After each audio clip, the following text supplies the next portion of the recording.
Alhamdulillah, wassalatu wassalamu ala rasulillah, amma ba'd.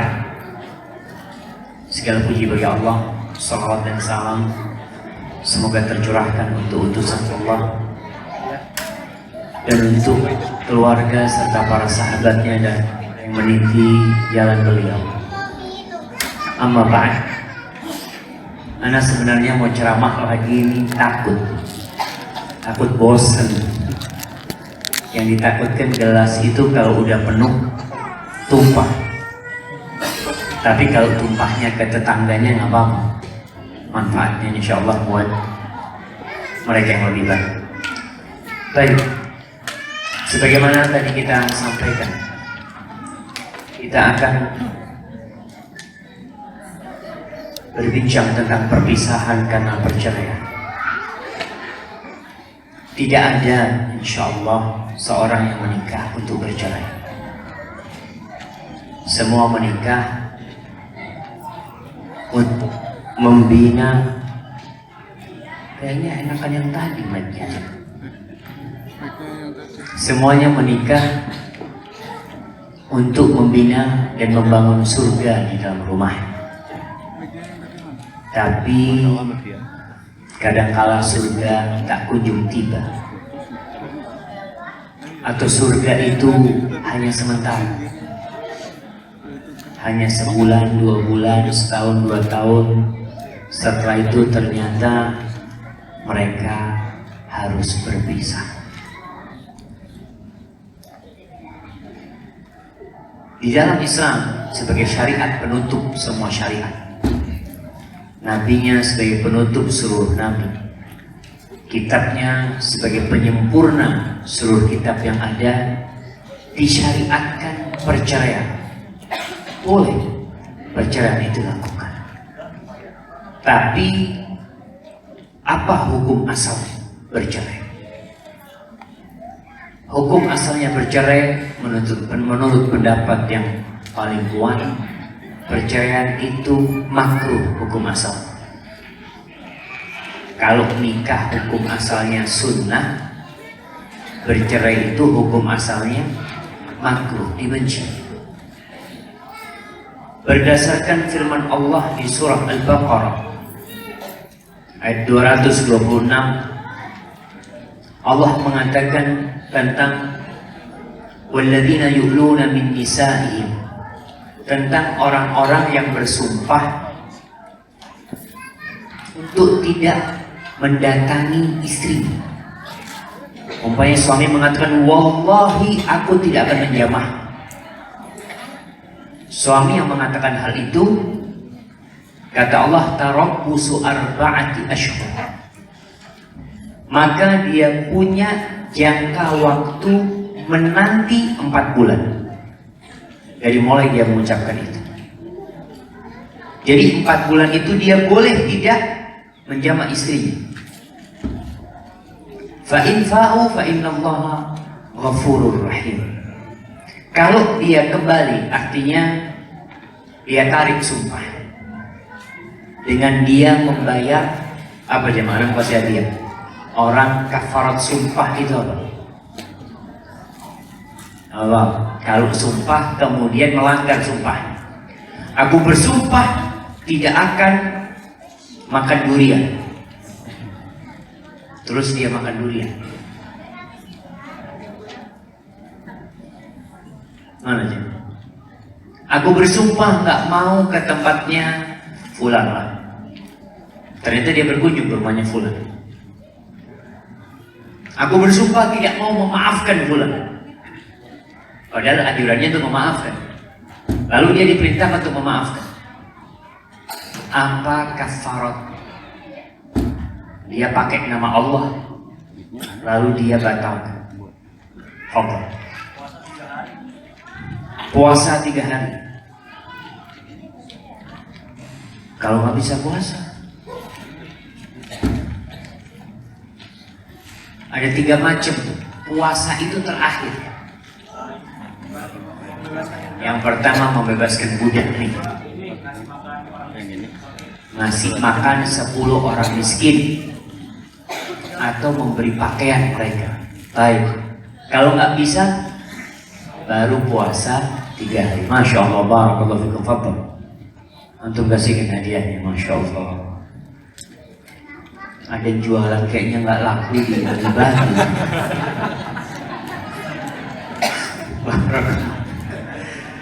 Baik. Jadi orang yang gila artinya bersumpah untuk tidak menjamah istrinya, dia ada kesempatan 4 bulan. Kalau 4 bulan ternyata dia tetap tidak mau menjamah istrinya, maka pilihan dia menceraikan istri. Dia ceraikan istri. Allah mengatakan fa'in fa'u fa'inallaha ghafurur rahim. Kalau mereka balik kepada istrinya, maka Allah itu Maha Pengampun dan Maha Pengasih. Dia bayar kafarat atas sumpahnya, dia datangin istrinya dan dia mohon ampun sama Allah. Wa in azamu talaq fa'inallaha sami'un alim. Kalau mereka bertekad untuk menceraikan istrinya, maka kata Allah, sesungguhnya Allah Maha mendengar dan Maha mengetahui. Kalau balik, sesungguhnya Allah Maha Pengampun dan Maha Pengasih. Kalau bertekad menceraikan, sesungguhnya Allah Maha mendengar dan Maha mengetahui.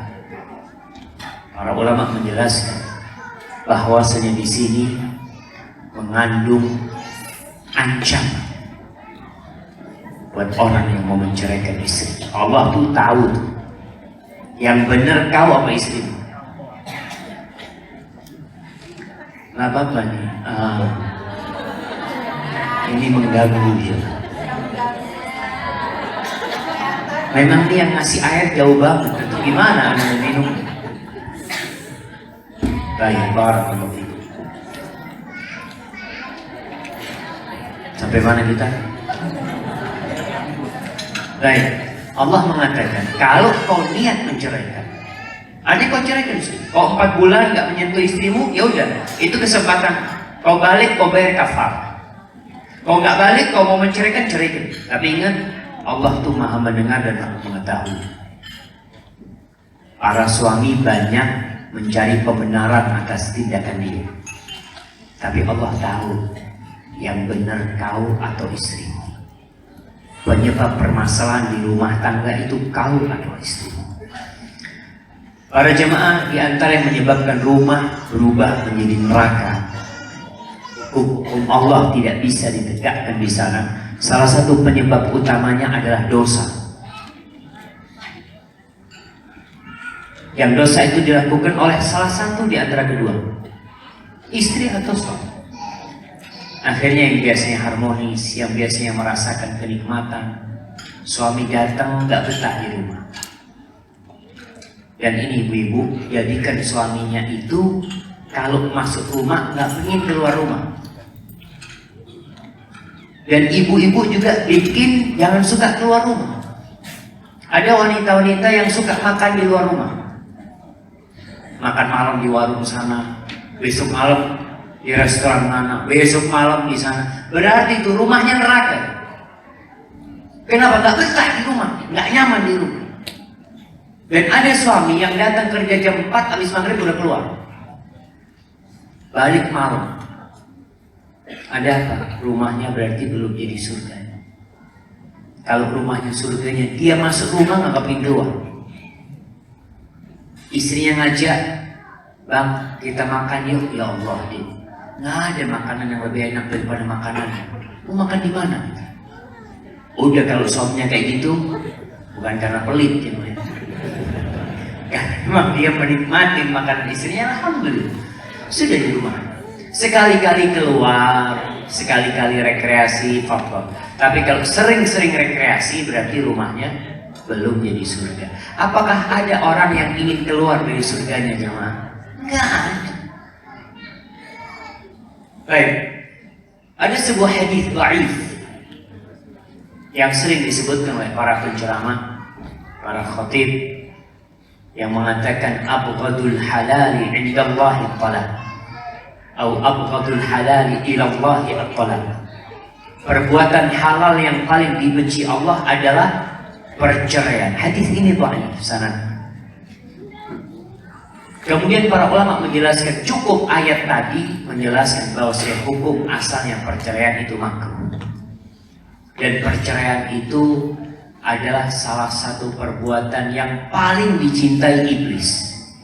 Iblis itu kalau kirim bala tentara, terus nanti semua pasukannya laporan. Mazil tu bi fulan hatta yazni. Aku terus godain fulan sampai akhirnya fulan berzina. Ya, kata iblis. Aku terus godain fulan sampai fulan akhirnya minum khamr. Aku terus godain fulan sampai dia menceraikan istrinya. Apa kata iblis? Anta, sini kau. Didekatkan sama iblis. Kenapa? Karena dampak buruk perceraian ini sangat menakutkan jemaah. Yang berakhir nanti jadi neraka. Kalau orang berzina, insya Allah dia akan berusaha untuk bertobat karena dia akan diampunkan dosa. Tapi ada orang-orang yang bercerai, kemudian dia mulai menceritakan kepada anaknya. Kalau sang anak ikut sama ibu ini akan menyuntikkan kepada anaknya supaya benci sama bapak. Bapakmu tuh kayak gitu. Bapak tuh gak pernah bayangkan anak jadi durhaka sama bapaknya gara-gara perceraian. Sang ibu berapa banyak dosanya dia memutuskan hubungan anak sama bapak. Dan terkadang dia tidak merasa dosa.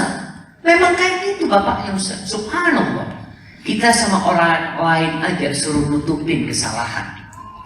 Orang lain berbuat salah, kita diperintahkan untuk menutupin. Bagaimana kalau yang berbuat salah tuh bapak anak? Atau sebaliknya?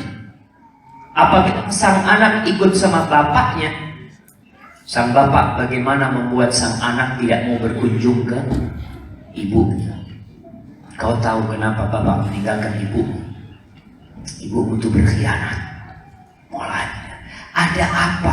Ceritakan dosa istrimu kepada anak. Dapat pahala. Apa yang kau dapat? Kau membuka aib ibu anak. Mungkin dia sudah bertobat. Dan seorang wanita yang datang menjumpai Nabi SAW mengatakan, ini hubla minaz zina. Aku hamil karena zina. Fatahhirni, sucikan aku wahai Rasulullah SAW. Akhirnya ditunggu sampai melahirkan, ditunggu sampai menyusui, lalu dirajam sampai mati.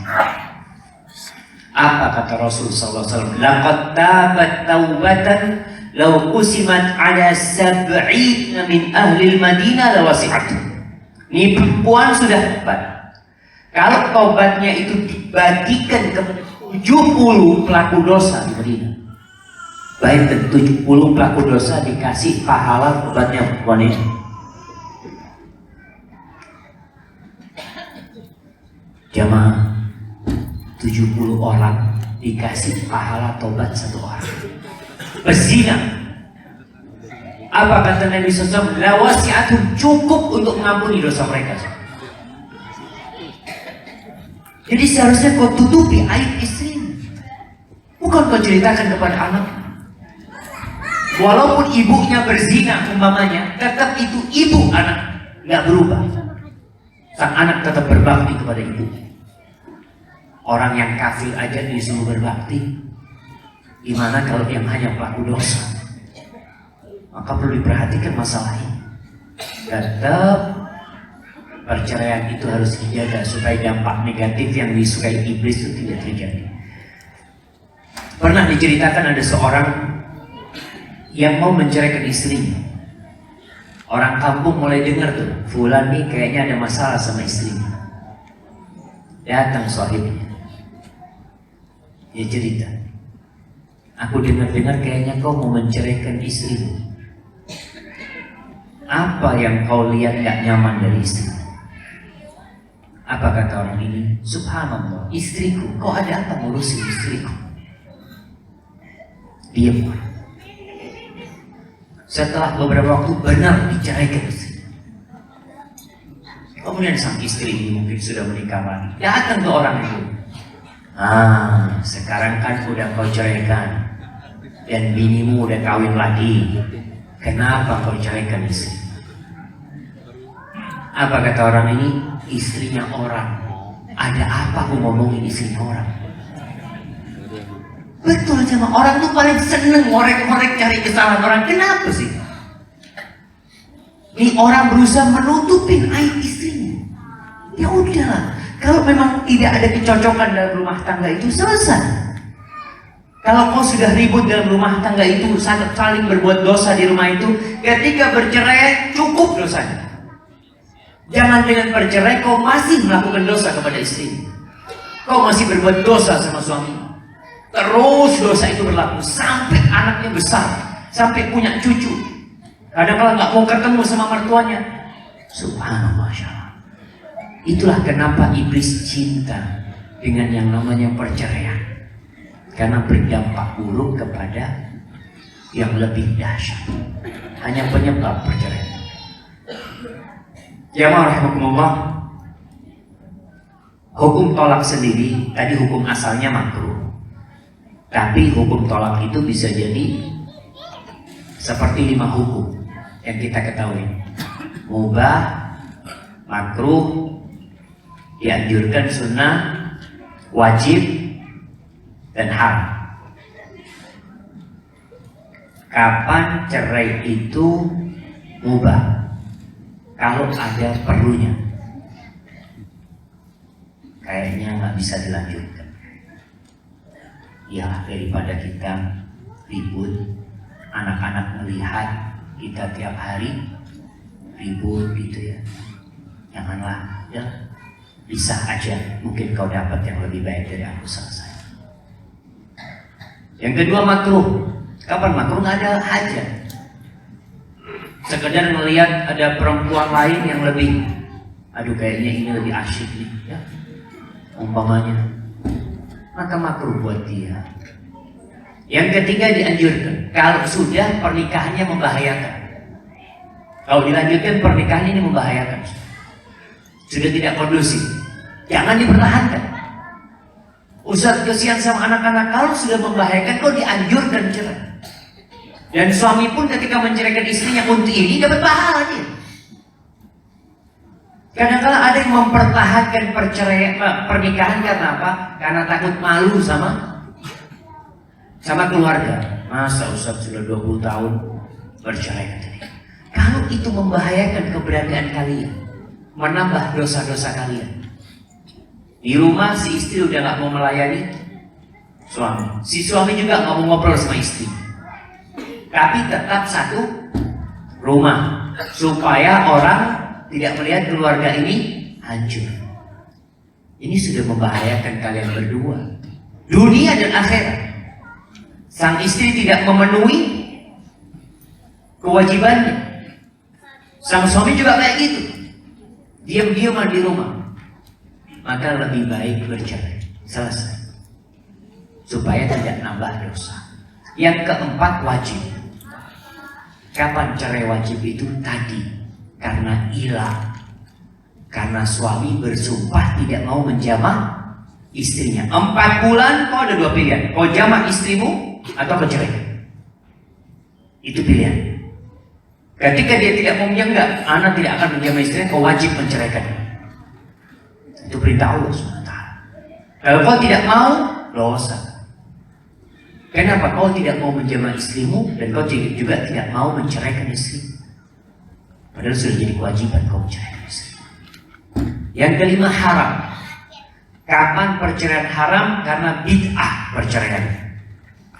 Dosa itu ketika menceraikan karena bid'ah. Kemudian di antara yang wajib disebutkan para ulama adalah ketika istri kehormatannya sudah diragukan. Udah kelihatan istri biasa keluar malam umpamanya, dan kau tidak bisa memperbaiki istrimu, jangan dipertahankan. Wajib kau ceraikan. Baik, sekarang kita akan bahas tentang satu aturan yang Allah turunkan dalam Al-Quran Karim, sebuah surat dengan nama Suratul Talaq, surat perceraian.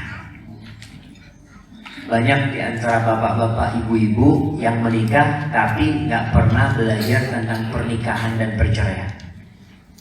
Seorang wanita ketika menikah disiapkan apa sama orang tuanya? Bagaimana masak, bagaimana melayani suami. Bapak-bapak kalau mau menikah apa yang dipersiapkan? Malam pertama jamunya apa? Pernikahan itu bukan satu malam. Pernikahan itu seumur hidup. Orang bekerja di perusahaan aja itu butuh ijazah, butuh sertifikat. Dia mau melamar kerja yang hanya dari jam 7 sampai jam 4 sore itu butuh sertifikat, butuh sekolah bertahun-tahun. Sebagian melamar perempuan nggak pernah sekolah pernikahan. Modalnya apa? Modal tampang doang. Datang, saya mau melamar. Kau bisa menjadi suami? Masa nggak melihat wajah anak? Anak ini banyak perempuan yang ngejar anak. Bukan itu pernikahan. Maka sejatinya melihat fenomena yang sangat menyakitkan, ya. Banyaknya perceraian. Nggak tahu di Bandung, tapi di Jember itu bulan lalu ketua PA itu cerita, Ustaz, sampai hari ini itu sudah 6.000 perceraian di Jember setahun ya. Jadi kalau bulan kemarin mungkin bulan 10 kalau nggak salah kita ada rapat sama PA, dia cerita sudah 6.000. Berarti kalau 6.000 dalam 10 bulan 10 bulan tuh berapa hari? 300 hari. Berarti sehari berapa kali? 6.000 kali 300 20. Tiap hari 20 perceraian. Bisa dibayangkan. Kenapa? Ya karena mereka orang-orang yang menikah. Allah, kebanyakan mungkin karena syahwat. Lihat senang nikah. Cocok, bismillah. Kalau sudah tahu, udah 7 tahun pacaran.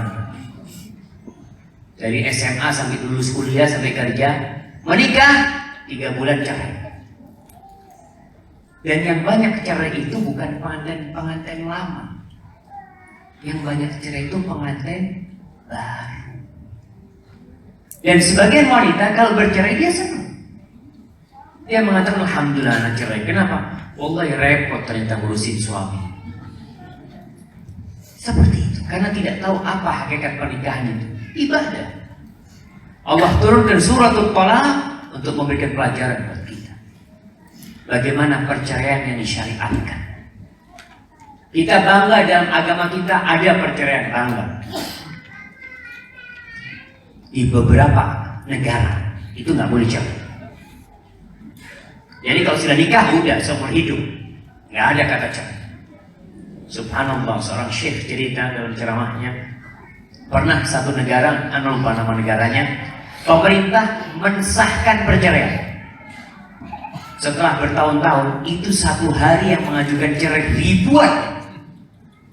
Karena selama ini mereka bertahan disebabkan aturannya nggak boleh cerai. Mereka udah hidup masing-masing. Si perempuan sudah punya teman laki, si laki sudah punya perempuan, tapi statusnya masih suami istri. Maka ketika pemerintah mensahkan, ribuan dalam satu hari mengajukan perceraian. Sedangkan dalam Islam dianjurkan perceraian dengan hukum yang tadi sudah kita sebutkan. Aturannya Allah sebutkan dalam Al-Quran. Di surat Al-Talaq Allah mengatakan, A'udzubillahi minasyaitonir rajim, Bismillahirrahmanirrahim.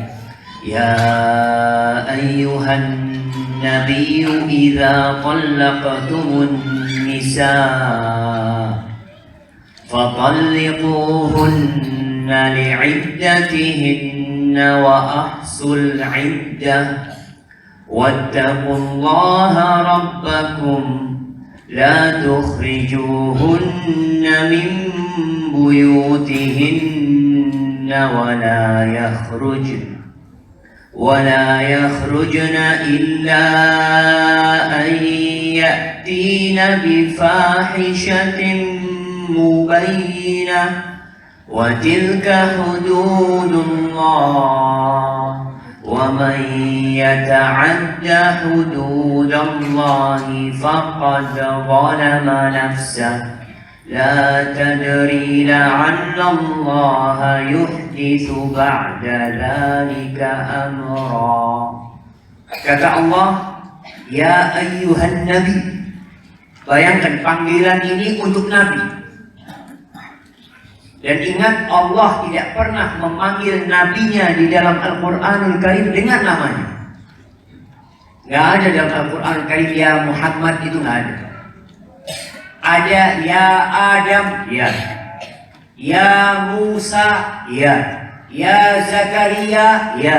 Ya Isa, nah. Ya Yahya, ada. Tapi ya Muhammad nggak ada. Kenapa?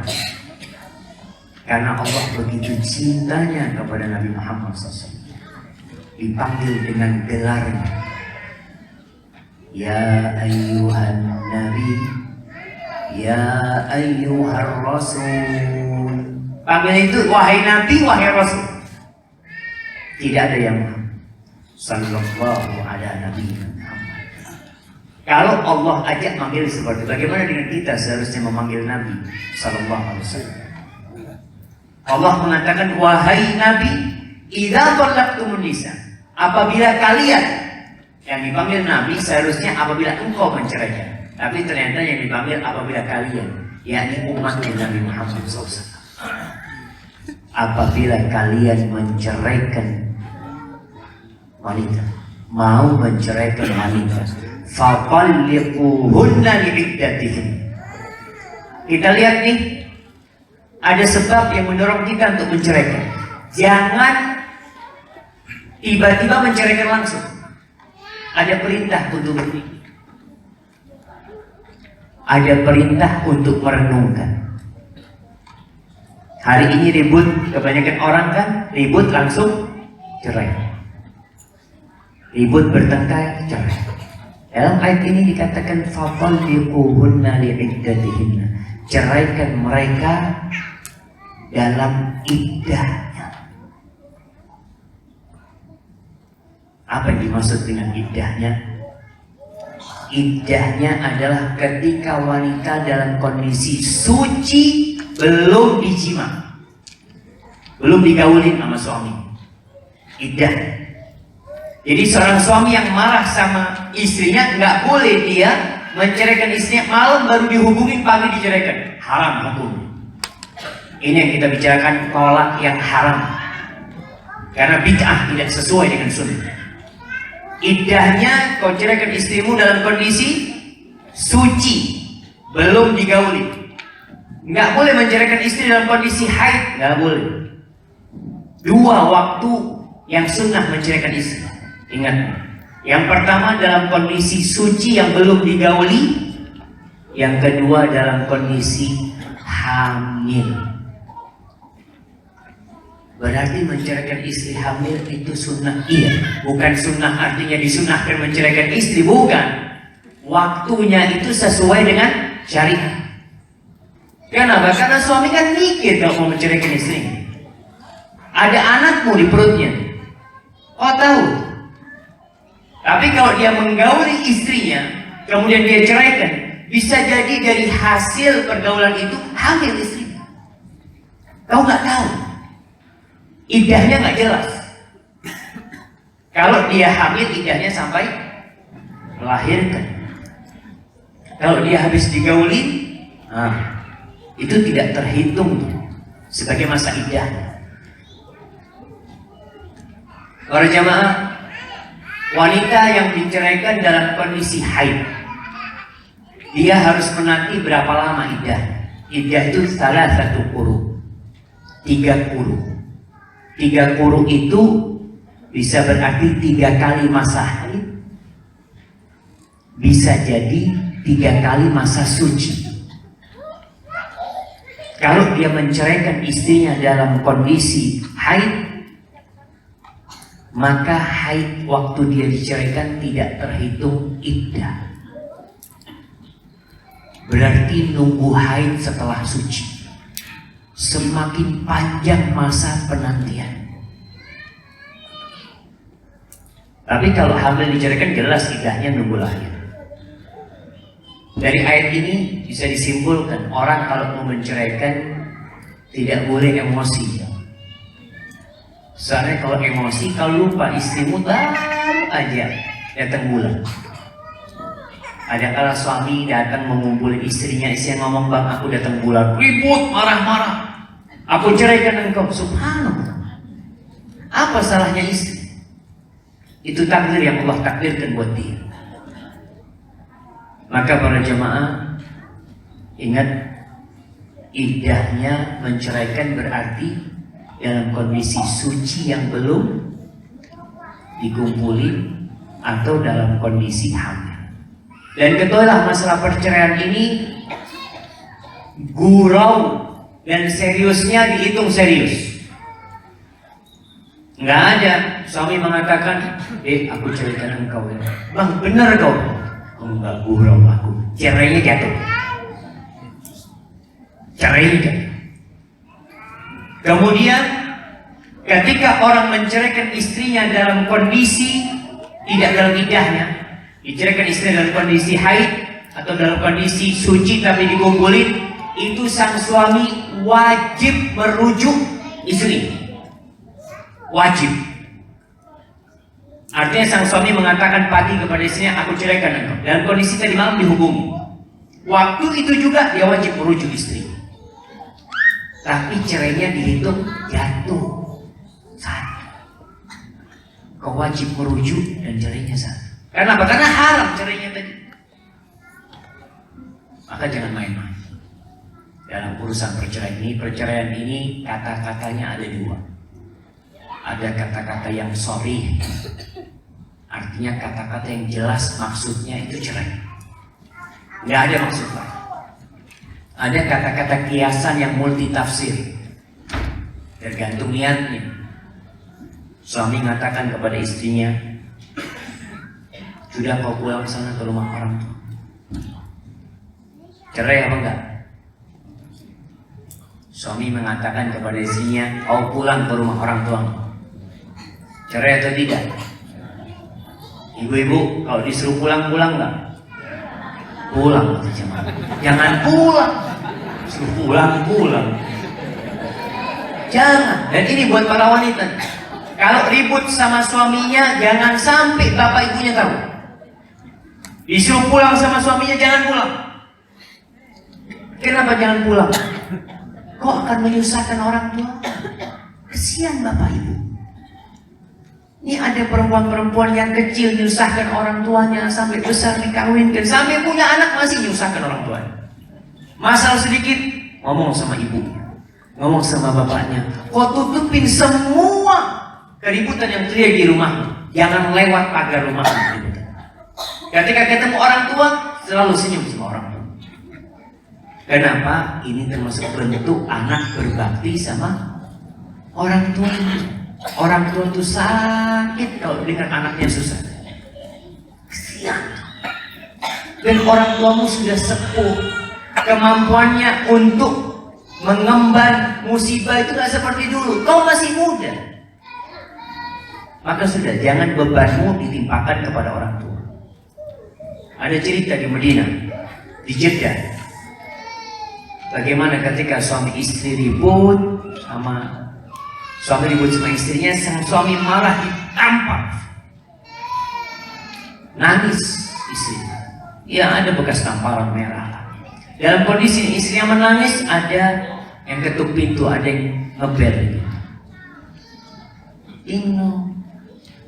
Dilihat sama suami, ternyata orang tuanya istri sama keluarganya. Gimana? Aduh, tuh suami sudah berpikir hancur rumah tangga, habis. Allah kirim tuh orang tua. Akhirnya suami ngomong, tuh orang tuamu dan keluargamu. Akhirnya istrinya udah bang, bukain, aku akan masuk ke dalam. Masuk si istrinya, dia membasuh wajahnya, sama suami disuruh masuk orang tuanya, mertuanya ini duduk sama kerabatnya. Akhirnya si istri datang. Dia salaman sama bapak ibunya dalam kondisi menangis dia. Si ibunya bingung, "Nak, kenapa kau nangis, Nak?" kata dia. Kata anaknya, "Umma, aku kangen sama Umma. Allah kirim ibu ke sini," kata dia. "Aku senang abah sama ibu datang ke sini." Subhanallah. Sang suami ngelihat istrinya ngomong kayak gitu, selamat rumah tangganya. Keluar tuh suami. Suami keluar, dia ngomong, "Aku minta izin, aku mau beli makan malam lah. Di rumah ada makanan apa. Belanja beli makan malam, mampir di toko emas. si suami belikan istrinya sapu dari emas. Harga itu Syekh cerita 10.000 real. Ya 37 juta. Pulang makan bareng, ya senang sudah. Ketika keluarganya pulang, sang suami datang jumpai istrinya. Dia minta maaf sama istrinya. Lalu dia berikan, ini hadiah buat kamu. Sebenarnya kau itu berhak mendapatkan nyawaku itu suami. Artinya sang istri yang menyelamatkan rumah tangga. Kalau sang istri laporan, nah kenapa kau nangis habis ditampar suamiku? Kira-kira kayak apa tuh rumah? Ayo pulang sudah, dibawa pulang tuh anak. Selesai sudah jam. Padahal keributan di rumah tangga itu biasa ya. Kau pikir di rumah Nabi SAW tidak pernah ada keributan? Biasa. Namanya manusia. Maka kita belajar dari sana. Maka tolong ibu-ibu, kalau suaminya mengatakan pulang ke rumahnya, jangan pulang. Gak perlu tanya, Bang, beneran aku pulang nih? Gak perlu.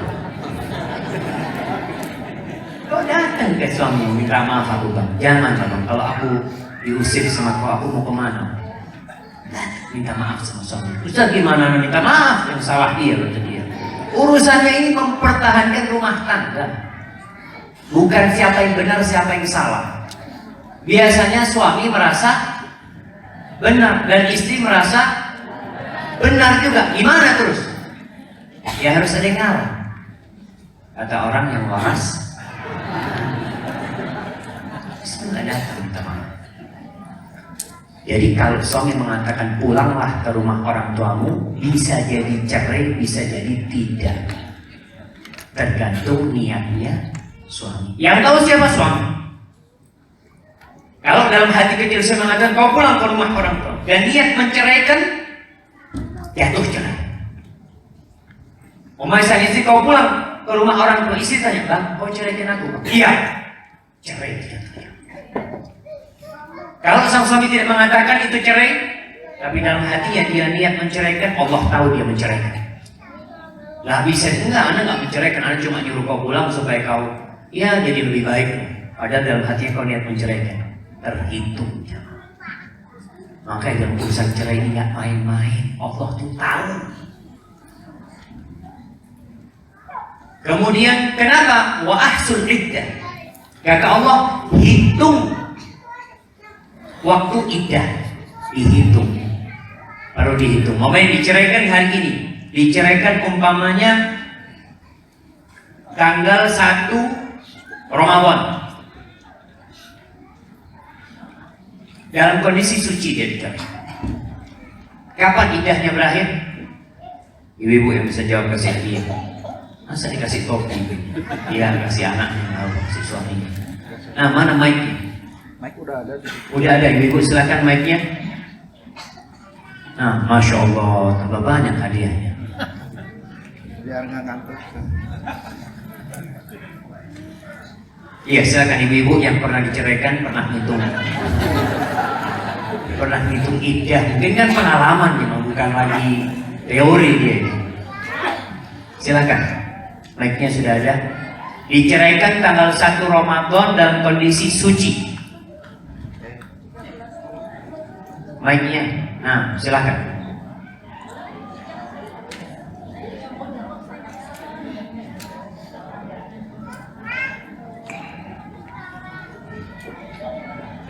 Atau sekarang ini tanggal berapa jam? Ingat hitungan iddah ini pakai bulan Hijriah, bukan pakai bulan umum. Tanggalnya pakai tanggal Hijriah. Tanggal berapa sekarang? 20? Iya, 20 Rabiul Awal. Betul. Hari Jumat yang lalu tanggal 12 Rabiul Awal. Tanggal 20, tanggal 20, 21, malam 21. Silahkan. Diceraikan sama suaminya dalam kondisi suci tanggal 21 Rabiul Awal. Kapan selesai masa iddah? Silahkan. Mic-nya mana? Mana mic-nya? Itu udah di situ. Silahkan, fadhol. Nah, silahkan itu mic-nya. Yang sedang mau diceraikan, mungkin anak mau diceraikan misalnya. Silahkan ya. Ini mic-nya diambil. Tanggal 20 Rabiul Awal diceraikan dalam kondisi suci. Kalau hamil kan jelas nunggu lahiran. Habis kan dalam kondisi suci. Ini tolak yang sunnah. 30 Jumadil Akhir kalau nggak salah. Dihitung lah. Kan setelah suci haid. Setelah haid suci. Ini suci pertama ya, suci pertama. Terus haid, terus suci, terus haid, terus suci, terus haid. Jadi haid yang ketiga. Haid yang ketiga itu dia selesai masa iddahnya. Disiung itu. Baik, hadiahnya kasih. Masya Allah. Fadl kirim ke sana. Tapi ini baju, tapi buat suaminya nggak apa-apa. Jadi perlu dihitung, dicatat nih. Aku diceraikan pada waktu suci. Nanti ketika masa suci yang ketiga itu selesai, haid, selesai masa iddah. Jadi kalau suami mau merujuk sebelum itu, sang suami ngomong, sang istri ngomong sama suaminya, Bang, aku nih malam ini kayaknya aku datang bulan, selesai di masa iddahku, Bang. Kalau kau mau merujukku sekarang. Kalau sudah datang bulan, nggak bisa rujuk. Hitungannya nggak bisa rujuk. Sang istri bisa nolak, suaminya mau ngelamar, enggak lagi. Kemudian diperintahkan untuk menghitung iddah ini karena berkaitan dengan hak-hak juga.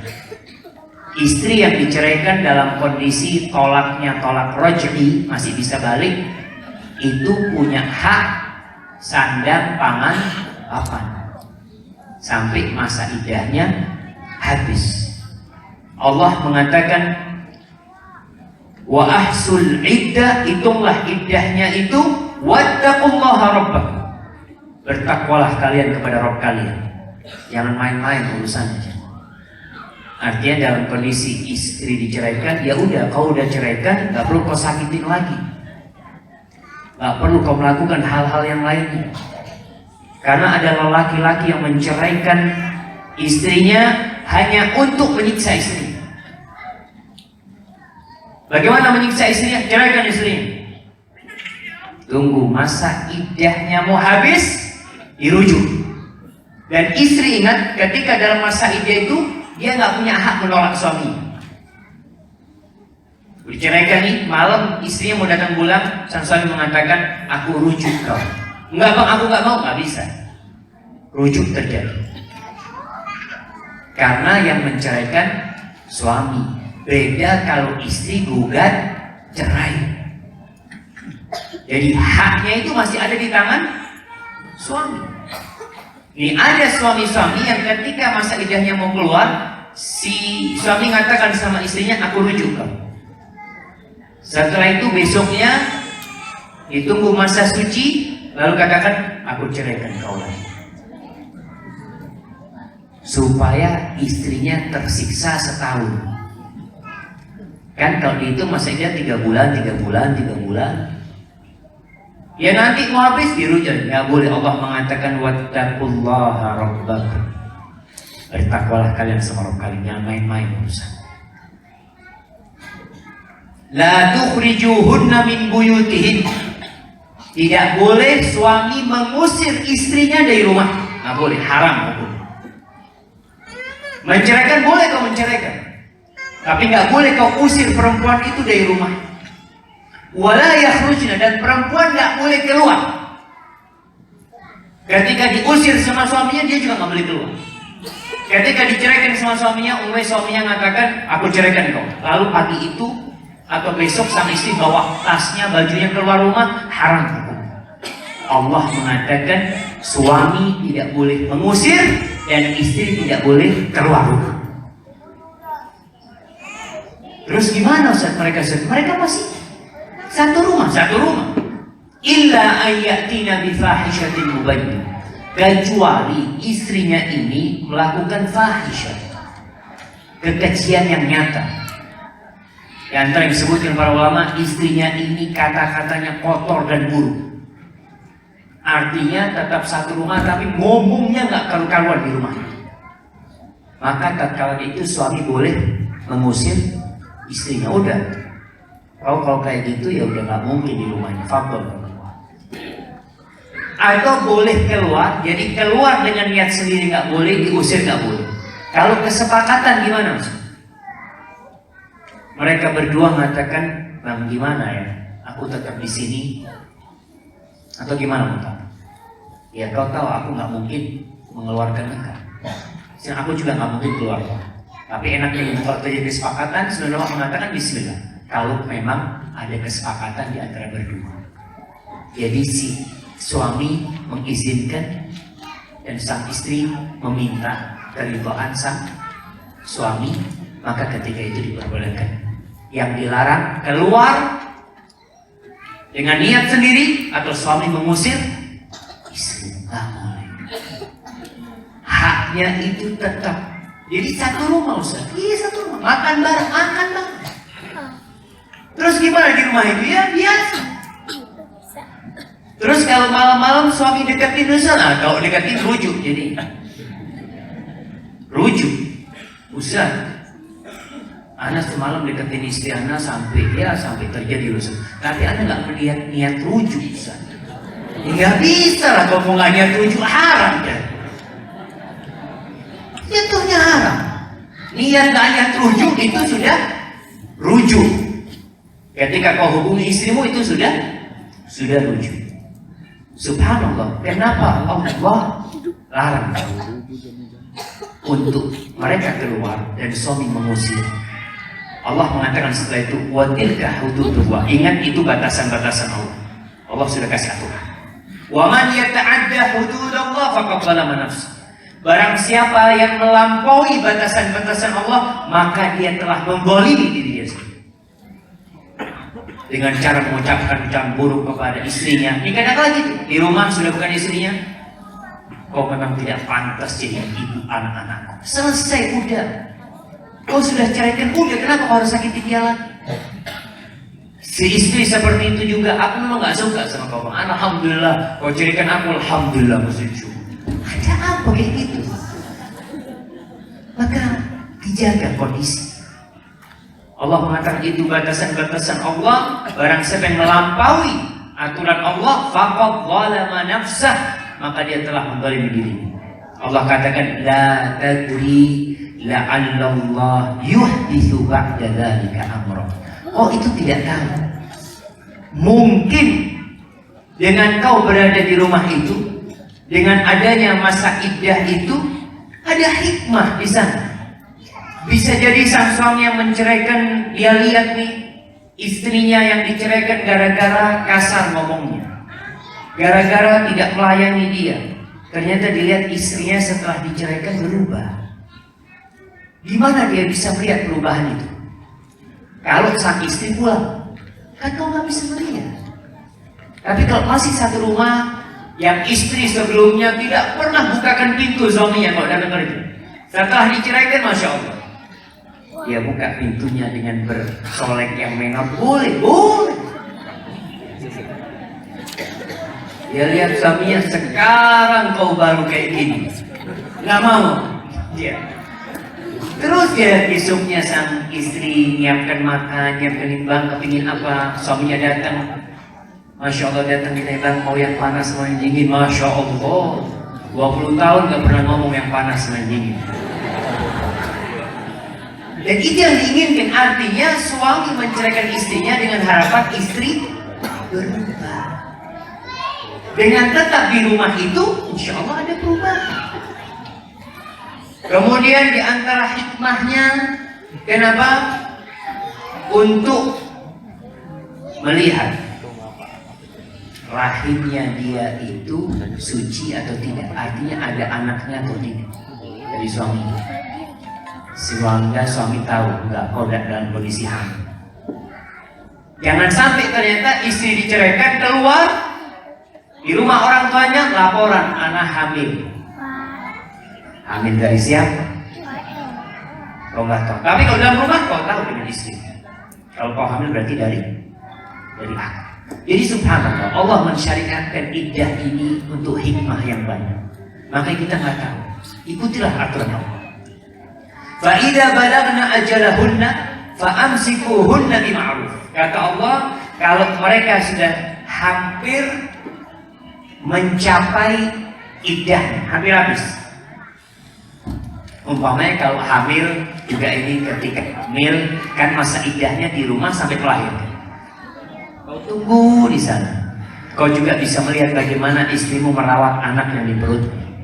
Ketika mau habis masa iddahnya, maka seorang suami punya dua pilihan: merujuk atau ya sudah pisah.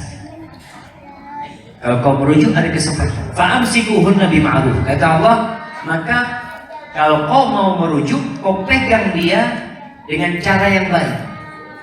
Niatnya itu baik. Ada ketika dia lihat sudah masa iddahnya mau habis, sudahlah aku rujuk. Niatnya baik, bukan untuk membahayakan, bukan untuk menyakiti istrinya, sebagaimana tadi kita kasih contoh. Au fariquhunna bima'ruf. Atau sudah kau pisah dia dengan perpisahan yang baik, tanpa ada celaan, tanpa ada cacian, tanpa ada makian. Udah. Umpamanya istri nyatakan, bang malam ini kayaknya aku datang bulan. Atau suaminya, ya mungkin kita sampai di sini aja lah. Selesai. Gak perlu mencaci maki. Aku memang tidak mau merujukmu. Tidak perlu. Untuk menghindari dampak-dampak negatif perceraian. Sahal bin Sa'ad As-Sa'idi, seorang sahabat Nabi. Dia pernah punya istri banyak. Dia ceraikan. Pernah bekas istrinya 9 orang. Bekas istrinya Sa'ad. Suatu hari saat ini datengin walimah. Istrinya tuh, mantan istrinya datang juga. Ketika mau pulang, mantan istrinya 9 itu menunggu Sa'ad. Ditunggu mantan suaminya. Hanya untuk bertanya gimana kabar, gimana anak-anak semuanya baik, gimana keluargamu apa. Hanya untuk itu. Kenapa? Karena perceraiannya dengan cara yang baik. Sehingga Allah mengatakan wala tansawul fadla bainakum. Kau itu kalau harus bercerai, jangan melupakan kebaikan-kebaikan di antara kalian. Tentunya pasti di zaman ada kebaikan. Maka jangan lupa. Dulu kau nggak ingat malam pertama, kau nggak ingat waktu jalan bersama, kau nggak ingat waktu saling menyuapi. Banyak kebaikan-kebaikan. Jangan yang diingat keburukan. Kalau memang harus bercerai, ya udah. Masya Allah. Ustaz, orang Bandung mau pada sholat isya dulu. Ya, fadhal. Dia pada punya wudhu. Silakan yang mau sholat isya. Masjid aja. Ini udah ada. 5 menit yang lalu. Oh, nah. Jadi orang Bandung yang mau sholat isya, tafadhal. Nah, baik, kita lanjutkan. Ya kita lanjut nih. Boleh. Izin aja ke jamaah. Izin aja ke jamaah. Kalau ketinggalan sesi sebentar buat sholat isya dulu nggak apa-apa. Yang orang Bandung terutama. Terserah nih orang Bandung. Atau kita mau tutup nih, makan kita.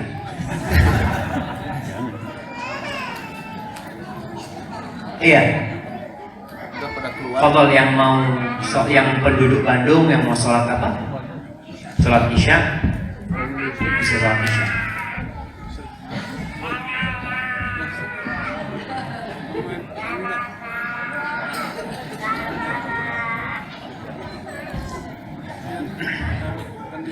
Baik, kita lanjutkan jamaah. Jadi bapak-bapak bisa mengikuti offline. Kita lanjut nih. Jadi sampai mana kita tadi jamaah?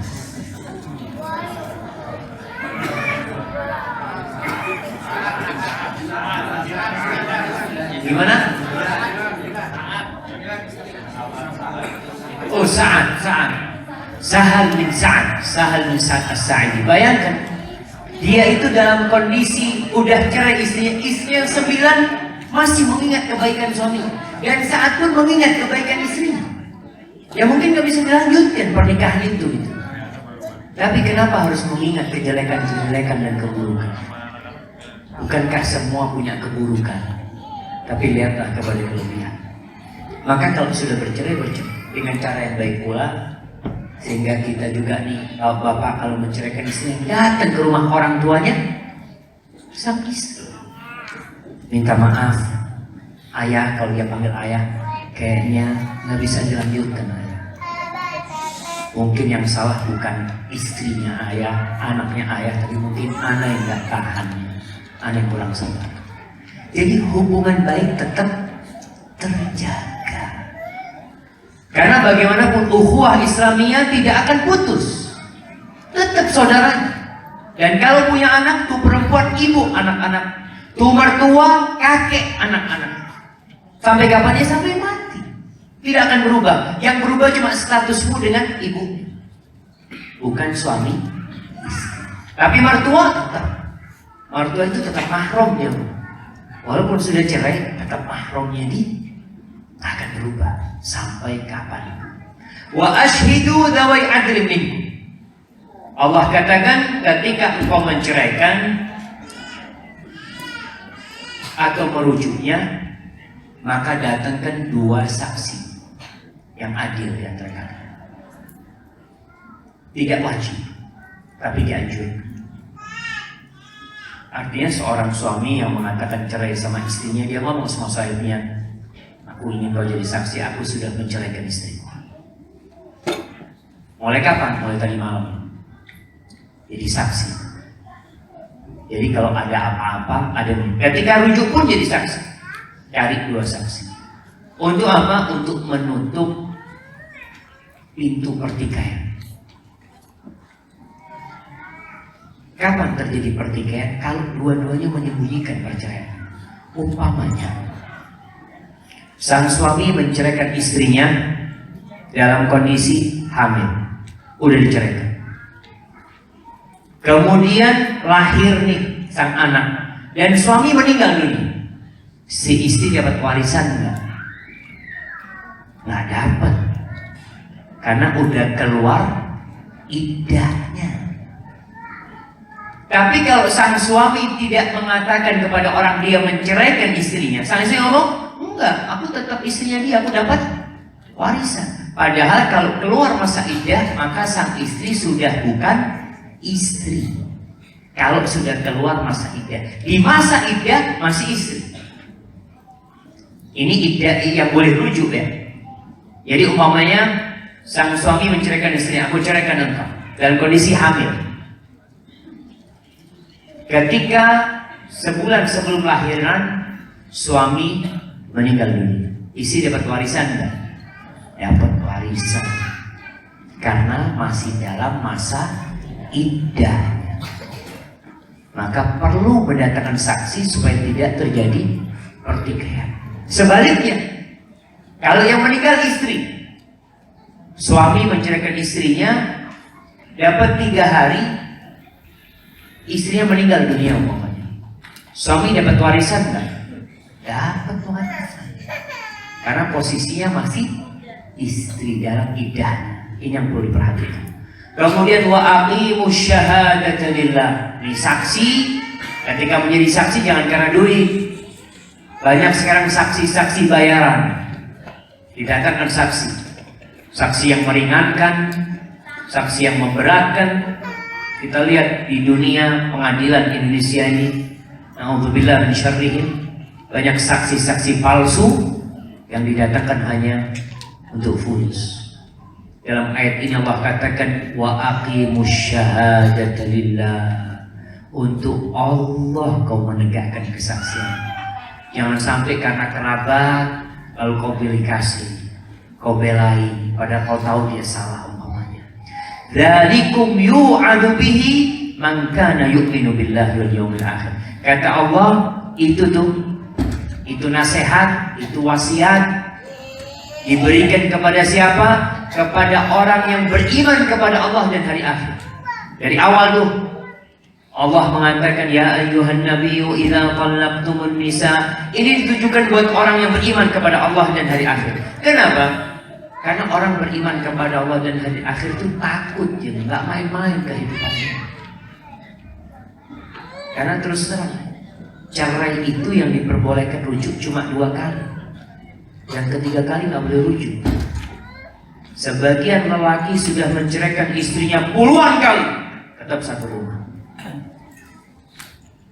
Sang istri pun tahu dia sudah diceraikan berulang kali sama suaminya. Karena banyak perceraian, sampai ada ustaz anak mungkin sudah 10 kali menceraikan istrinya, tapi rujuk lagi, cuma 2 kali yang boleh rujuk. At-talaqu marratan. Setelah 2 kali kau ceraikan ketiga, itu sudah tolak bain. Sudah harus bisa. Kecuali istrimu menikah lagi sama orang lain, kemudian diceraikan, baru kau boleh nikah dia. Jamaah rahimakumullah, tatkala perceraian itu biasa mendatangkan kegalauan di dalam hati. Allah Subhanahu wa taala menyuruh kita bertakwa kepada Allah. Bertakwa dari sisi apa? Dari sisi yang pertama, kalau kau mau menceraikan, ceraikan sesuai dengan hukum dalam masa iddah. Dan ceraikan satu cerai. Jangan kau katakan kepada istrimu, aku ceraikan engkau 3 kali. Nah, tetap jatuhnya 1. Gimana kalau aku ceraikan kau 1000 kali? Tetap 1. Maka bertakwalah kepada Allah dalam urusan perceraian ini.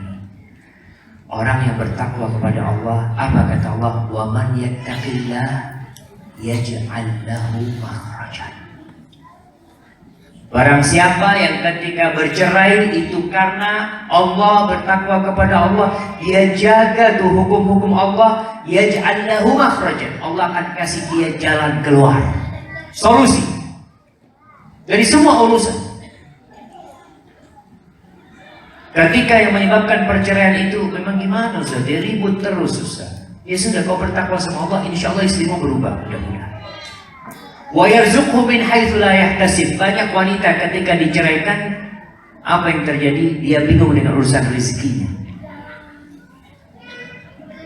Tapi biasanya wanita yang sudah bekerja itu kalau diceraikan tidak terlalu bingung. Sebagian orang tua tuh mempersiapkan anaknya untuk cerai.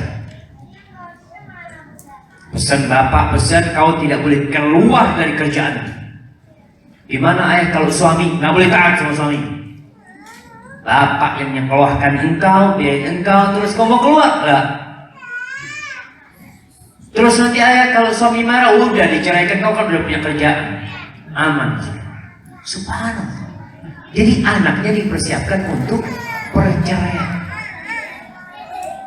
Seorang wanita ketika menikah ada di tangan siapa dia? Suami. Ini salah satu rahmat Allah. Tidak ada dualisme kepemimpinan. Kasihan tuh kalau perempuan pemimpinnya 2, bapak dan suami. Dia akan hidup bimbang. Kata bapak boleh, kata suami nggak boleh. Mana yang ditaati? Maka bagi para ayah yang menikahkan istrinya, kau ada 2 pilihan. Kalau kau masih ingin menguasai anakmu, jangan kau kawinkan. Karena dengan ucapan seorang ayah kepada menantunya, zawwajtuka wa ankahtuka binti, dengan mahar sekian, itu jadi milik suaminya. Ustaz, aneh membesarkan dia. Kalau kau nggak mau, jangan dinikahkan. Lelaki itu mengatakan qabil. Oleh karena itu Rasul SAW mengatakan tentang suami kepada seorang wanita, innama huwa jannatuki aw naruki. Suamimu itu surgamu atau nerakamu. Jadi nggak boleh intervensi di rumah tangga anak. Seorang ibu, loh ada orang tua yang boleh. Kadang-kadang gara-gara anak perempuannya, dia cerita, ayah aku nih kok sering ribut sama suami. Udah kau pulang, nurut sama bapaknya, dosa. Seharusnya kau tidak cerita sama orang tuamu, kau pertahankan. Kadang-kadang biasa cuma keributan itu. Ingat, urusan rezeki jangan takut. Sebagian suami yang menceraikan istrinya, dia mikir, ya Allah, aku kalau cerai masa bisa nikah lagi ya? Mahalnya dapat duit dari mana? Allah kasih, wa yarzuqhu min haitsu la yahtasib. Allah kasih rezeki dari arah yang tidak disangka-sangka. Bukan dari gaji yang biasa kau dapat, enggak. Bukan dari fulan yang biasa kirim buat kau, bukan. Min haitsu la yahtasib, dari arah yang sama sekali kau nggak pernah pikir. Tahu-tahu ada yang transfer di rekeningnya 100 juta. Ya Allah, siapa yang transfer?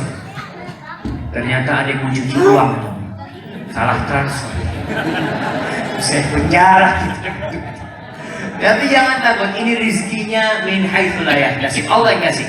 Bagaimana caranya? Gak usah dipikirin. Kalau yang masih kau pikir, itu bukan yang disangka-sangka, bukan yang tidak disangka-sangka. Artinya kalau mikir, aku cerai nggak apa-apa, aku kan masih punya mobil, aku kan masih punya ini, aku bukan itu rezeki. Min haitsu la yahtasib. Wa man yatawakkal 'ala Allah fa huwa hasbuh. Barang siapa yang bertawakal kepada Allah, dia serahkan urusannya kepada Allah, Anda mau kasih hadiah. Apa arti tawakal? Allah Pak. Apa sih? Banyak orang yang sampai hari ini yang angkat tangan pertama. Saya mencoba menjawab, Ustaz. Bertawakal itu artinya kita berikhtiar sesuai dengan kemampuan kita semaksimal mungkin. Adapun nanti hasilnya kita berhasil, maka ujungnya adalah kita bersabar kepada Allah. Masya Allah, boleh kasih hadiahnya. Ada yang lainnya yang mau nambahin? Ibu-ibu yang mau nambahin tawakal? Nah, fadhal, naiknya di sana.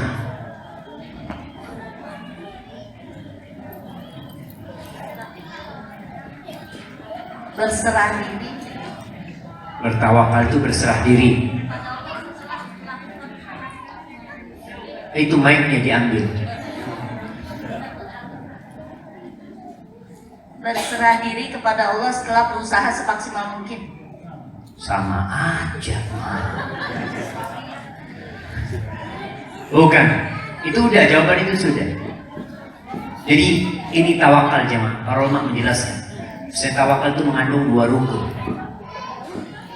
Yang pertama as-siqatu billah, yakin sama. Yang kedua al-iktimad Allah, menyandarkan kepada Allah. Jadi kau yakin, aku yakin sama Allah, dan aku serahkan sama Allah, udah. Itu namanya tawakal. Kalau kau masih bersandar kepada selain Allah, ada orang yang percaya sama fulan, kau percaya sama fulan, aku percaya dengan fulan nggak bisa bantu aku, kayak. Itu bukan tawakal. Tapi ketika kau yakin fulan bisa bantu, iya. Dan aku serahkan semuanya sama dia. Makanya tawakal ini dibutuhkan keimanan yang kuat, jemaah. Orang yang tawakal itu dalam hatinya Allah itu Rabbul Alamin. Allah itu yang bisa menerbitkan mentari dari timur, menenggelamkan di barat. Allah yang memberi makan kepada ikan-ikan di lautan. Allah yang menjadikan awan bergerak seenaknya. Allah. Di situ kau serahkan, udah Allah aja. Apa yang terjadi? Allah. Ketika orang itu menyandarkan semuanya kepada Allah dan dia yakin sama Allah dalam urusan dunia dan akhiratnya, fahuwa hasbuh, Allah akan mencukupi. Cukup. Bukan pemberian suami. Sebagian anak ketika bercerai, dia ngomong, udah lah nggak apa-apa lah, ceraikan, aku ada bapak masih. Bapakku siap menerima aku. Berarti dia tidak tawakal sama Allah. Dia tawakal sama orang tuanya. Oh yakin orang tua menerima? Yakin orang tua. Masa orang tua menolak anak? Oh nggak sama Allah berarti. Maka di sini seorang hamba perlu menyerahkan kepada Allah. Innallaha balighu amri. Keputusan Allah itu pasti terjadi. Pasti. Qad ja'alallahu likulli syai'in qadra. Allah sudah menentukan waktunya. Artinya solusi itu kadang-kala nggak langsung, jemaah. Tadi dikatakan harus sabar. Aku udah tawakal, Ustaz, dan aku sudah bertakwa kepada Allah, tapi rezeki kok nggak kunjung datang. Nah, berarti kau belum bertakwa. Karena orang yang merasa bertakwa berarti belum bertakwa. Orang yang bertakwa itu selalu merasa belum bertakwa. Baik, analisa kita cukupkan sampai sini. Besok kita akan lanjutkan ayat keempat dan kelima dalam urusan tolak ini. Perpisahan karena tolak, karena ini hal yang penting sekali jamaah. Baik, Ana akan menjawab pertanyaan yang baru saja datang. Ini ada pertanyaan, Ustaz, apakah boleh seorang istri beserta anak-anaknya tetap tinggal di rumah suami jika suaminya telah meninggal dunia? Iya, seorang wanita yang ditinggal mati suaminya, masa iddahnya itu tak boleh keluar rumahnya suami sampai masa iddahnya habis. Setelah masa iddahnya habis, dia lihat rumah itu kan warisan, mau dibagi atau gimana, maka tinggal di situ. Jadi ataukah mereka tetap harus keluar dari rumahnya? Enggak, setelah masa iddahnya habis itu kembali. Sekarang warisannya itu punya siapa saja. Kalau suami masih punya ayah dan ibu, berarti ayah ibunya dapat hak waris. Seperti itu. Baik, ini ada pertanyaan panjang sekali dia bertanya, tapi intinya seberapa penting masalah manhaj. Manhaj ini adalah metode memahami agama sebenarnya, atau bagaimana cara kita menjalankan agama kita. Penting sekali, karena Rasul SAW menceritakan, فَإِنَّهُ مَنْ يَعِشْ مِنْكُمْ بَعْدِي فَسَيَرَى اخْتِلَافًا كَثِيرًا. Barang siapa yang hidup setelah aku mati, maka dia akan mendapati perselisihan yang banyak sekali. Di masa sahabat aja mulai ada perselisihan, munculnya sekte-sekte, ada Khawarij, ada Syiah, dan banyak lagi. Kerancuan-kerancuan dalam beragama disebabkan banyak hal, diantaranya diterjemahkannya buku-buku Yunani pada waktu itu, sehingga membuat umat Islam kacau pemikiran mereka. Di masa sekarang ada pemahaman Islam liberal yang memahami Islam seenaknya mereka. Artinya mereka mengatakan para sahabat bisa memahami, kita juga bisa memahami. Jadi pemahamannya beda-beda. Akhirnya mereka mengatakan semua agama sama. Ini disebabkan tadi karena manhaj dalam beragama yang salah. Penting sekali supaya benar kita beragama, mengikuti sunnah Rasul SAW. Seberapa penting seorang suami mengajarkan keluarga masalah agama? Karena suami tidak mengajarkan agama, tapi tidak melarang anak ngaji. Alhamdulillah. Artinya Allah menjadikan suami itu pemimpin di rumah. Di para suami, kau tuh pemimpin di rumah. Tugasmu bukan hanya ngasih makan sama istri. Tugas terbesar suami menyelamatkan istrinya dari api neraka. Dengan apa? Dengan mengajarkan kebaikan kepada dia. Jadi sang suami ketika malam hari bangunin istrinya, di mau sholat witir, bangunin istri. Sang suami ketika berangkat kerja ngomong sama istrinya, di jangan lupa ya, nanti sholat duha, terus pikir itu kau baca Rabbi firli wa tub alayya innaka antat tawwabul ghafur. Kau baca 100 kali. Atau suami di tempat kerjanya telepon istrinya, ini udah azan zuhur nih, sholat dia tinggalkan kerjaan lainnya. Mulai itu tugas suami dilaksanakan mengajarkan istrinya beragama yang benar. Dan dimulai sebelum punya anak. Kalau sudah punya anak, istri malas sholat, punya anak tambah malas. Karena mulai kegiatan dia lebih menyibukkan lagi.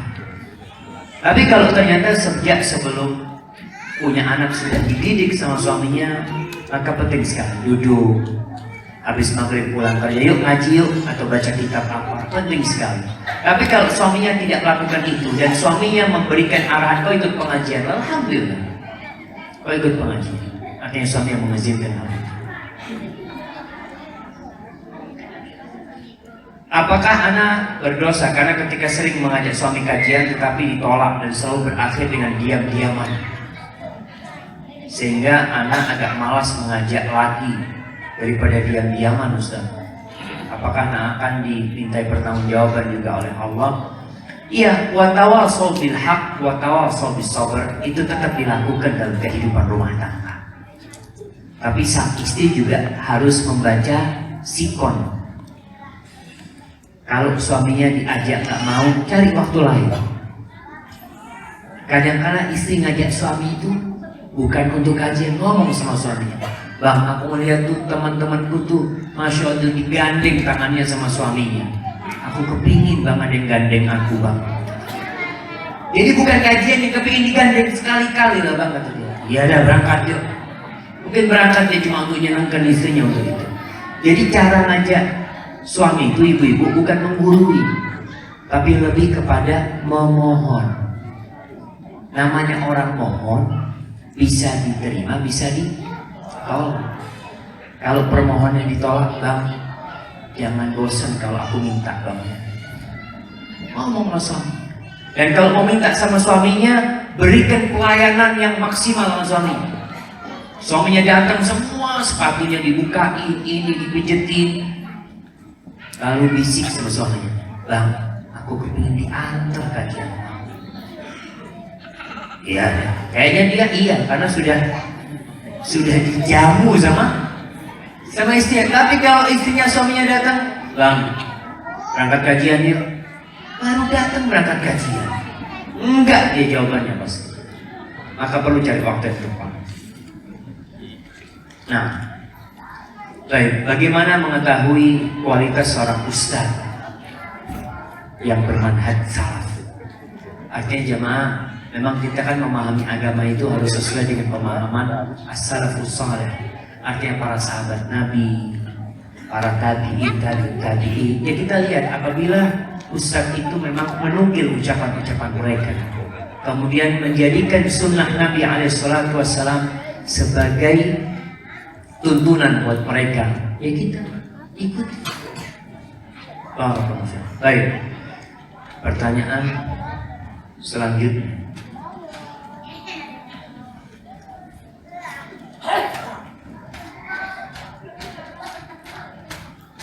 Kalau seorang punya utang tetapi sudah lama, orangnya sudah meninggal atau tidak tahu sudah pindah kemana, sudah coba cari nggak ketemu karena nggak tahu alamatnya, bagaimana cara membayarnya? Iya, berkaitan dengan ini jamaah, hati-hati kita dengan masalah utang. Jangan ditunda-tunda. Kau kalau mampu bayar hari ini, kemudian kau tunda-tunda, kau mulai dosa. Rasul SAW mengatakan madlul ghani dzulm. Menunda-nunda pembayaran utang dari orang yang mampu itu sebuah kezaliman.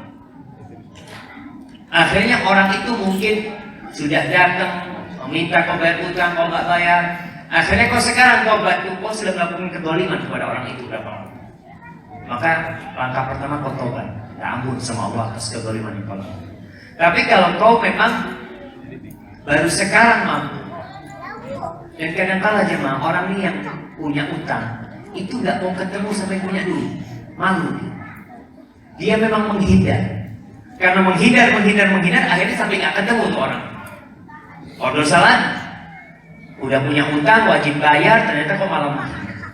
Maka kalau memang nggak ketemu sudah kau cari, yang pertama tadi kau taubat, kemudian kau sodakohkan atas nama tuh orang. Memang kau punya utang 100.000 atau 500.000, kau ambil 500.000 kau taruh di masjid. Dengan niat buat siapa? Buat yang punya duit. Setelah setahun kemudian kau ketemu sama itu orang, kau ngomong sama dia, Bang, ingat aku punya utang 500.000, aku cari kau setahun gak ketemu, akhirnya duitnya aku sedekahkan atas namamu. Kalau kau ridho, ya udah selesai. Kalau kau nggak ridho, kau akan bayar. Jadi sedekahnya buat dia sendiri. Kalau aku sekarang lagi butuh duit, ya sudah kau bayar, karena memang haknya dia. Barakallahu fiik. Dan kalau seorang punya makam keluarga di luar kota tempat tinggal, bagaimana hukum syar'inya Ustaz?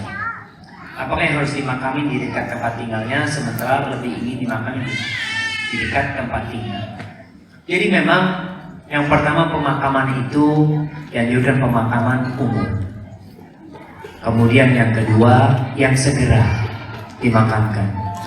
Tapi kalau mau dipindah ke sana nggak apa-apa. Mati di Jakarta umpamanya mau dimakamkan di Jawa, mau dimakamkan di Bandung, boleh aja. Tapi sekarang menunda-nunda pemakaman.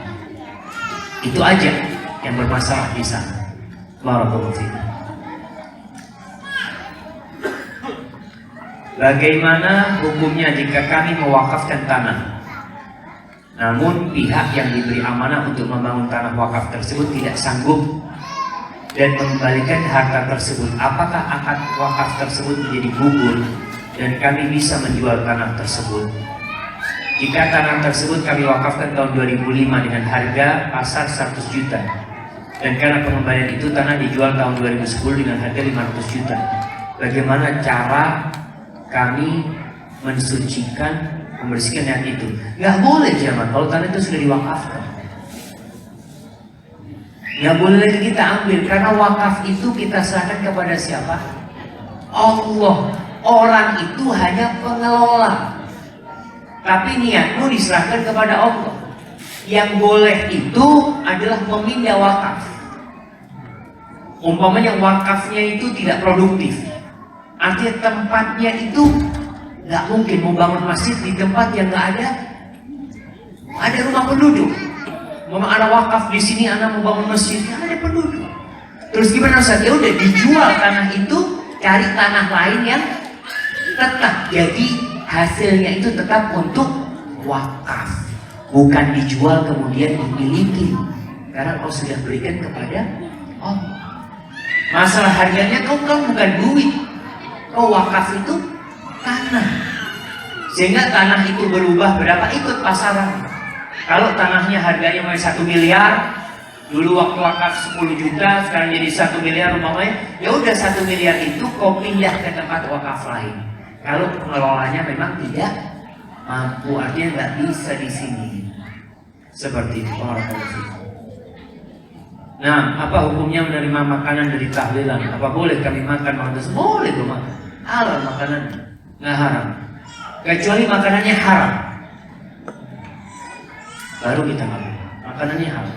Menurut pendapat yang rajih nggak apa-apa makanan dari saudara kita itu untuk kita makan. Nanti saat mereka ngomong ini nggak mau acaranya, mau makanannya doang begitu. Dia nggak kita sampaikan kepada dia bahwasanya seharusnya aku nggak terima lah, masa aku makan makanan orang yang kesusahan. Maka dari itu kalau dia kirim makanan, kau yang seharusnya kirim makanan sama. Kan sunnahnya tetangga itu bikin makanan buat keluarga yang susah. Maka ketika dia kirim makanan, kau kira-kira harga makanan itu makanan Ustaz berapa sih? Mungkin 20.000 kalau dihitung sama duit. Seperti itu. Kau belikan makanan harga 200.000 buat dia. Insya Allah besok dia kirimin lagi buat antum. Zen ini. Dapat yang lebih zen. Baik, Ustaz, bagaimana bila suami istri tinggal di rumah istri, lalu terjadi percekcokan dan suami diusir dari rumah istri? Masya Allah. Ya dosa. Maka ini termasuk fahisyah mubayyinah, termasuk tindakan yang keji. Dan memang para jamaah, ketika seorang suami itu tinggal di rumahnya istri, yang bayar listrik istri, yang ngasih makan istri, kepemimpinan suami itu pincang. Kenapa pincang? Allah ketika menyebutkan kedudukan seorang suami, ar-rijalu qawwamuna 'alan nisa, lelaki-lelaki adalah pemimpin buat para wanita. Kenapa? Karena dua hal. Bima faddalallahu ba'dahum 'ala ba'din. Yang pertama karena lelaki memiliki kemampuan untuk memimpin, Allah yang kasih. Yang kedua, wa bima anfaqu min amwalihim. Yang kedua karena suami yang memberikan nafkah. Kalau ternyata yang memberikan nafkah istri, biasanya kepemimpinannya pincang, kecuali istri yang soleha seperti Khadijah. Nabi itu miskin, yang kaya siapa? Khadijah. Tapi pernahkah Khadijah mengungkit-ungkit? Tidak pernah. Maka tugas suami tetap bekerja. Kalau memang dia tinggal di rumahnya istri, ya dia harus tahu diri dengan istrinya. Apalagi yang bayar listriknya istri. Kemudian biaya makan istri. Suami bawa apa? Bawa dengkul dong. Pantes kalau ribut-ribut gini, akhirnya suami ngomong, sudahlah kau keluar sana. Oh nggak punya apa-apa di sini. Maka sang istri itu dosa sebenarnya melakukan hal itu, karena dia mengusir sang suami. Kalau memang sang istri merasa tidak nyaman dengan suaminya, ya udah. Kalau ada sebab yang sesuai dengan syariat, dia boleh gugat cerai, tapi tidak dengan mengusir suaminya. Barakallahu fiik.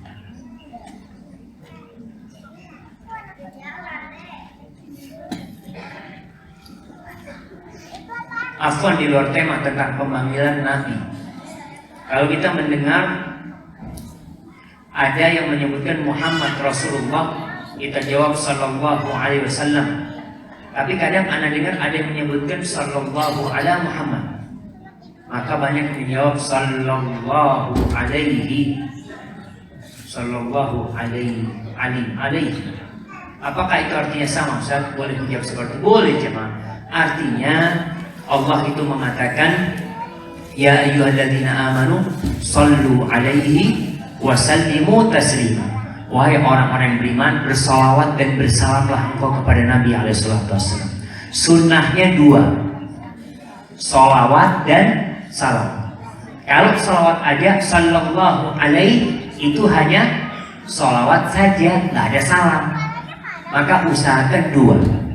Kalau ada yang mengatakan sallallahu ala Muhammad, seharusnya sallallahu alaihi wasallam. Kita jawabnya seperti, atau Allahumma salli wa sallim alaihi, atau kita kan alaihi salatu wassalam. Jadi intinya adalah bersalawat dan bersalam. Ketika sholat, kita bersalawat dan bersalam. Kapan salamnya? Salamnya ketika mengatakan assalamu alaika ayyuhan nabi wa rahmatullahi wa barakatuh. Setelah itu kita Allahumma salli ala Muhammad. Barakallahu fikum.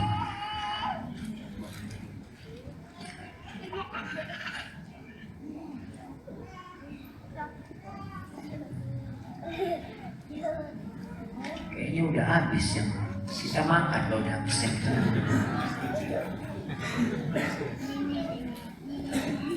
Nah, bagaimana hukum mengikuti liqah di mana guru ngajinya bukan urusan agama, kurang fasih bahasa Arabnya, hanya karena kesenioran saja terpilih sebagai guru?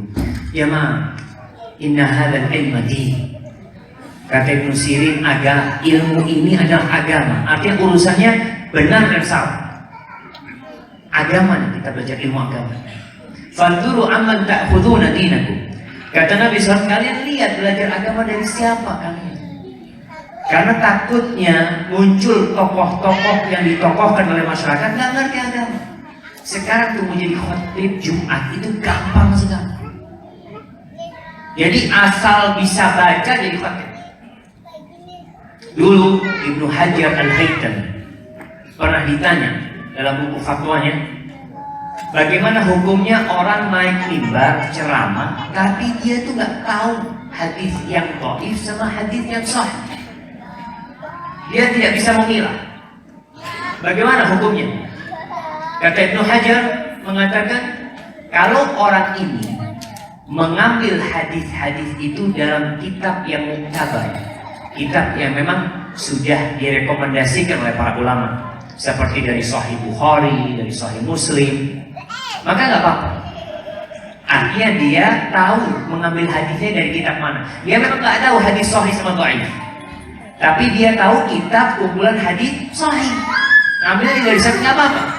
Tapi kalau dia nggak tahu, pokok ngambil dari semua kitab, ada kitab ceramah, ada buku di tangannya dia sampaikan, maka wajib kepada penguasa untuk melarang orang ini naik mimbar, karena ditakutkan akan membahayakan masyarakat. Wallahi jemaah, ada cerita Ustaz, bagaimana seorang penceramah ini naik mimbar berceramah dia. Dalam ceramahnya berapi-api. Yang hadir meneteskan air mata mendengarkan hadis yang dia baca.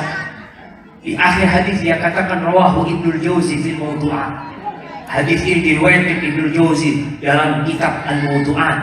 Orang ini nggak ngerti kitab Al-Mawdu'at itu kumpulan hadis-hadis palsu. Orang udah pada nangis semua itu, ternyata hadisnya palsu. Karena nggak ngerti, maka penting untuk memilih hal itu. Kalau malam-malam ada yang mengucapkan salam pada tengah malam dan sudah tidak ada aktivitas manusia, apakah harus tetap jawab salam?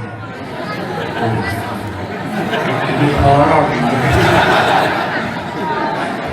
Ya kalau kau dengar assalamualaikum sah. Nabi SAW itu dulu waktu di Mekah cerita, inilah a'lamu hajaran kana yusallim alaih. Aku tahu ada batu di Mekah, kalau aku lewat dia itu ucapkan salam kepada Nabi SAW. Batu. Nabi tahu tuh ada batu. Ini mujizat Nabi SAW. Kalau engkau wallahu a'lam, siapa yang salah? Nah, wallahu a'lam. Jadi seperti itu. Anda rasa cukup jamaah, insyaallah kita lanjut besok habis subuh. Mudah-mudahan antum tidak bosan. Kita sekarang makan lagi. Makan, tidur, kajian, makan, tidur, kajian. Masya Allah. Sehat ya. Terima kasih. Barakallahu fikum. Assalamualaikum warahmatullahi wabarakatuh.